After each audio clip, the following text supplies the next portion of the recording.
Привет, друзья! Сегодня у Кирилла Буданова день рождения. Это начальник ГУРа украинского. Его назначили руководителем офиса президента. От этого он не перестал быть гуровцем.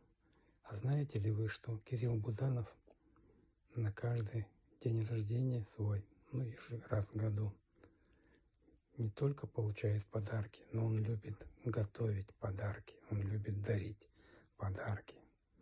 И скоро, совсем скоро, мы увидим его как раз соблюдение этих традиций.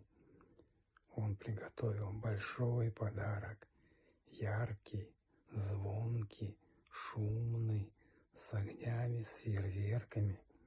Все ждем, Кирилл Буданов, какой ты приготовил подарок тем, кто тебя уважает и любит. С днем рождения! Всем пока!